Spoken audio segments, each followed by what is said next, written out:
Have you ever wondered what kind of first impression you made on someone when you met them for the first time? Because yes, the first impression is the one that lasts.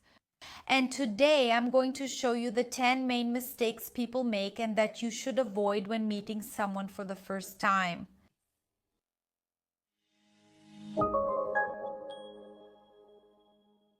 Hi, how are you? I'm Juliana Santiago. I'm a consultant and etiquette specialist, co-founder of Institute of Etiquette and Protocol, the Institute of Etiquette and Protocol. So if you've just arrived here on our channel, don't forget to like this video and subscribe to receive all the updates I share here. Today we're going to talk a little more about first impressions. So if you want to make a good first impression, you want to stand out for your elegance and your posture. Avoid mistakes when meeting someone. Stay with me. Stay until the end of this video, because today we're going to talk a little more about behavior. The impact of your voice, your actions, the way you communicate, and how important this can be for building your image. Right there, at the very first moment when you've just met someone, talking too much about yourself. One thing is for sure, everyone loves to talk about themselves and their experiences. But what changes the game? To make a good first impression, you need to understand that many times you don't have to be the one talking, but rather the one who knows how to listen. So, listening patiently to what the person has to say and showing them that you're interested makes all the difference. So, when someone comes to tell you a little about who they are, where they've lived, or what experiences they've had, listen carefully and patiently. Often, the person doesn't maintain the same verbal flow as you do. For example, if you're someone who speaks faster, the other person might have a slightly slower verbal flow. She says fewer words in a given period of time. It's important for you to show patience and calmness when talking to everyone, even those who don't have the same communication style as you. So let people talk, let people explain their experiences, let them talk about what they've been through. Where did she come from? Sometimes the person just moved, they're arriving in that city, and they're willing to meet other people. So listen to what the other person has to say. It's essential that the person realizes that you are interested and that you care about what they say, what they talk about. So stay attentive during conversations and avoid talking about yourself all the time. Of course, at some point you will end up talking about your experiences and people will also want to listen to you. People often make mistakes because they don't know how to listen. Asking very personal questions is also extremely inappropriate. So whenever I can, I say here on the channel that there are some people, some questions you just don't ask people you're not close to. Many times, some of them, even with people you're close to, can be extremely delicate. So avoid questions like, how much do you make? Avoid asking about the value of personal items, for example. You see someone with nice shoes or a necklace, asking if it's real jewelry, asking how much they paid for it, or making comments. Questions that already come with a comment like, oh, is that jewelry? You must have paid a lot for it. So comments like that aren't appropriate. Avoid asking someone if they're married or if they have children. That can also be something very personal, and people might not want to share it at that moment. There are some topics we need to put on our conversation radar, and they're topics we usually don't bring up at first. So, for example, topics related to politics, topics related to money, as I mentioned earlier, topics related to religion, and very personal matters are also not interesting at first in an initial conversation or first approach. Interrupting someone while they are speaking is totally rude and can make the person have a negative impression of who you are. So if the person is telling a story, if she is sharing what happened to her, let her finish the sentence, let her finish the story, and then you can ask questions. Many people interrupt others before they finish speaking to ask a question. They often want to show interest in what others are saying. but always let the other person finish what they're saying, finish the sentence, finish telling the story, and then you can ask questions and bring up some points. There's also something that people tend to do a lot, and it's a bit related to this as well. Interrupting someone is when you talk at the same time as the other person. You know, there are a lot of people who have the habit of mirroring by opening their mouths. So, when someone finishes a sentence and the other person starts talking, for example, do you talk like this? I really wanted the other person to have gone to the other place. So, be careful with this thing of finishing the other person's sentence or even repeating what the other person says with your own words. Have you ever talked to someone like that, where you would say something and the person would be like this? Even so, it's a kind of mirroring that is often even involuntary. It's important for you to notice if you have this habit, because it seems like you want the other person to finish telling the story quickly, or even that you already know what the other person is going to say, and many times you really don't. Trying too hard to impress is also another thing we need to avoid. So, avoid giving too many compliments. When a compliment feels forced? Wow, this house is, wow, it's amazing. Wow, this food is delicious. Wow, these dishes are beautiful. Wow, this table decoration is really special. Be careful with that. It's definitely good to express yourself and give compliments, especially when you're invited to someone's house or to a party. So, giving a compliment is really nice.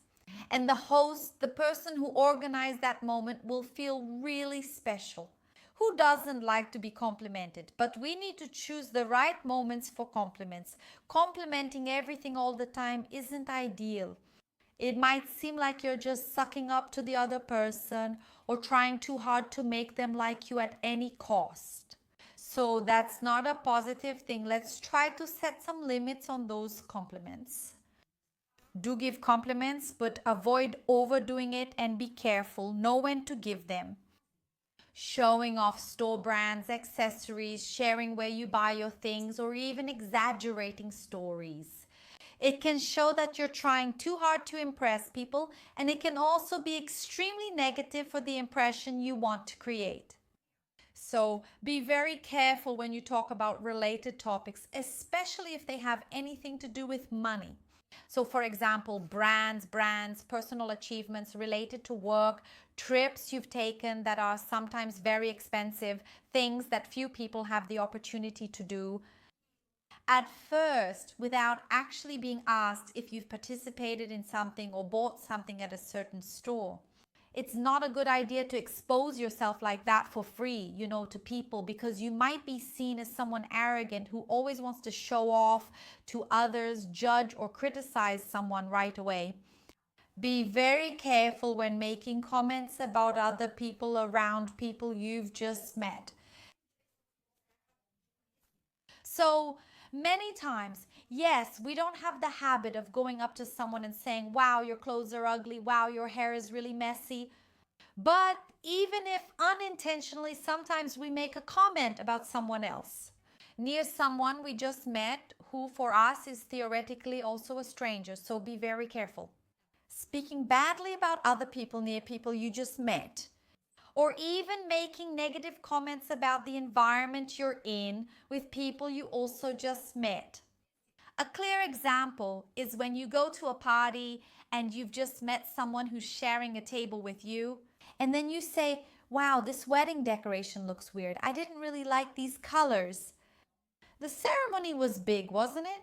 Wow, it took a long time. The bride and groom spent a long time saying their vows. I got really tired.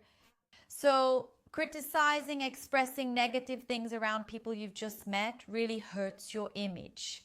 Because they will think that when they're not around you, you also talk badly about them and about the things they do. So it's important to pay attention to that, okay? And if you like the content and you're always around here, one thing you can't forget to do is like the channel and subscribe. I'm here every week with plenty of content, and I post daily updates on social media at Etiquette Protocolo. I'll be waiting for you. Now we're going to talk a little about intimacy. When we just meet someone, we need to understand the limits of exercising intimacy there. especially with more outgoing people. This is very common to happen because outgoing people like to give nicknames. They like to have physical contact with others. And we need to maintain social distance. So we need to keep at least 1.5 meters of distance between people when it comes to physical touch. So if you're someone who usually talks to others while touching or bumping into people, it's important for you to avoid that and also avoid nicknames or comments, even if they're cute nicknames. For example, girlfriend. No, you just met the person. She's not your friend. Later on in the future, maybe you can start calling that person like that. At first, she's not your friend, so it may seem fake. It's important to notice that. Your body posture also needs to be observed, and a sloppy posture doesn't give a positive first impression. So, first impressions are also heavily shaped by nonverbal communication. So, the whole way and manner in which you present yourself makes a big difference. So, for example, when you sit down, avoid slouching your shoulders too much, sitting in a very sloppy way, crossing your arms too much, or running your hand through your hair a lot. Avoid fidgeting too much with your nails or clicking your nails, because that can make it seem like you're uninterested or even insecure in that environment. Whenever you manage to project better posture when meeting someone for the first time, that's going to be very positive for you, no matter how pleasant you are or how well you keep the conversation going. This needs to be associated with extremely positive and appropriate nonverbal communication. So, whenever you can smile in a genuine, sincere way, speak with a smile on your face, that shows presence, that shows charisma, and the person feels more comfortable being there with you many times, even without you having to say anything. If you maintain eye contact, a smile, good posture, when you pay attention to a topic or a story someone is telling, all of this builds and shapes an extremely positive first impression. So it's interesting for you to observe all this non-verbal communication, especially if you want to improve in this area of good posture and non-verbal communication. Do you want to understand more about this? I could talk for hours about this topic, but in my etiquette and good manners training, you can find everything in a completely detailed way. In fact, over there, we have a whole module just about posture and nonverbal communication, a module about meeting other people, how to approach other people in a positive way and also in the right way. I'm sure this training will be very useful for you. Just point your phone at this QR code and you'll get a special discount right away. Or click on the first link that's here in the description of my video. Click on this link and you'll also be directed to our website. With a special discount just for you who follow my videos here, I'll be waiting for you there. Talking about heavy topics right away is also something that's really important for us to notice. Preferring light, universal, and positive topics can be a much safer way for you to make a first impression.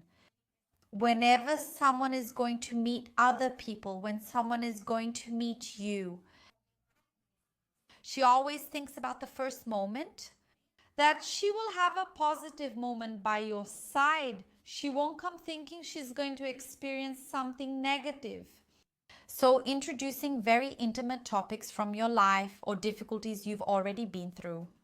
Without context, it can be something that makes people see you in a different way.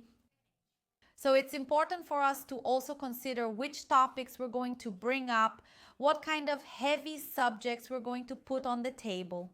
As I mentioned earlier, there are indeed topics that we should avoid at first. But here I also include situations like illnesses, delicate moments you've gone through in your life, or even with a relative. So wait for the right moment to reach a higher level of intimacy. Exploring this kind of conversation and ignoring basic rules of etiquette is also something very important to mention. And here I include all those magic words like please, thank you, greeting everyone when you enter a place, smiling at people, making eye contact, and thanking people after they do you a favor. Or even when they invite you to a party. Whether you go or not, you need to thank them for the opportunity. So all this basic etiquette, it needs to be up to date. When it comes to a first exchange, a first communication there with other people, especially those you just met at that moment. And there are other factors as well that show you have class. And I've already made a video here on the channel talking about this topic, about 12 signs that show you're a classy person. And it's right here for you to watch next. I'll be waiting for you there. Thank you so much and see you in the next video.